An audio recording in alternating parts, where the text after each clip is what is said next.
আমলকির মুরাব্বা বানালাম দ্বিতীয়বার। প্রথমবারের ভিডিও শর্টসে দেওয়া আছে, আপনারা দেখে নিতে পারেন। তো দ্বিতীয়বার একটু অন্যরকম বানিয়েছি। তো প্রথমে আমলকিগুলো ভালো মতন ধুয়ে নিয়েছি, তারপর জল ছাড়িয়ে নিয়েছি, তারপর আমলকিগুলো সিদ্ধ করে নেব। জল ফুটে এলে তখন নামিয়ে নিলে হলো। আগের বার যেমন আমি একটু বেশি সিদ্ধ করেছিলাম, একটু তখন ফেটে ফেটে গেছিলো। আপনারা চাইলে ওইভাবে বেশি সিদ্ধ করতে পারেন, নরম হয়ে যাবে জিনিসটা। কিন্তু আমি দ্বিতীয়বার অন্যরকম বানালাম যেহেতু বলেছি, তাই অল্প আমি সিদ্ধ করেছি, অল্প সময় রেখেছি। জিনিসটাকে বেশি নরম করিনি, হালকা নরম হতেই নামিয়ে দিয়েছি। হালকা সিদ্ধ করতে জলটা ফুটতে থাকলে তখন নামিয়ে নিলে হলো। বেশি সিদ্ধ হলে ব্যাপার না, ফেটে গেলে মানে দেখতে ভালো লাগে না, তাই এবার কম সিদ্ধই করেছি।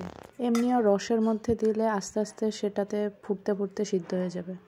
তো এমনভাবে করে একটু ঠান্ডা হয়ে গেলে আমলকিগুলো তারপর এইভাবে কাঁটা চামচের সাহায্যে আপনারা ফুটা করে নিতে পারেন। ফুটা করে নিলে মানে ভিতরে রসটা ভালো মতন ঢুকবে, তাই।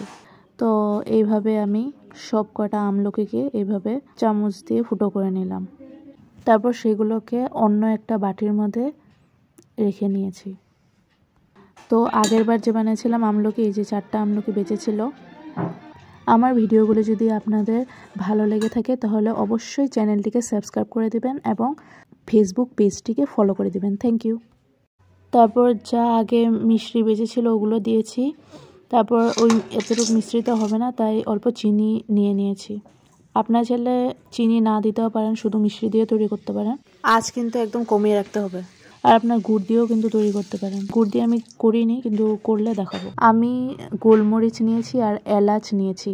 আপনারা চাইলে এইসব অ্যাড না করতে পারেন, এমনি এই যে এইভাবে যখন ফেনা ফেনা হয়ে যাবে আর একটু আঠালো হবে তখনই আপনারা নামিয়ে নিতে পারেন। আমি একটু মানে রসটা যাতে একটু গাঢ় হয় তত পর্যন্ত করেছি, মানে একটু ড্রাই টাইপ। আপনারা চাইলে এরকম ঝোল ঝোল রাখতে পারেন, তাহলে হয়তো আরও টেস্ট হবে, ভিতরে রসটা ঢুকবে, পরের দিন আপনারা খেতে পারেন। কিন্তু এই রসটা আমি টেস্ট করে দেখেছি এত টেস্টি হয়, তখনই আপনারা নামিয়ে নিতে পারেন।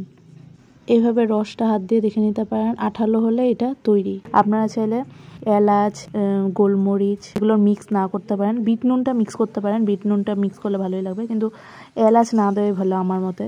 সেটা পরের দিকে গন্ধটা অতটা ভালো লাগে না। আপনারা যদি ভালো পান তাহলে দিতে পারেন, কিন্তু আমি নেক্সট টাইম যদি বানাবো আমি শুধু বিট নুন দিয়ে করব, সেটাই ভালো লাগে খেতে। আমি কিন্তু রিয়েল রিভিউ দিই।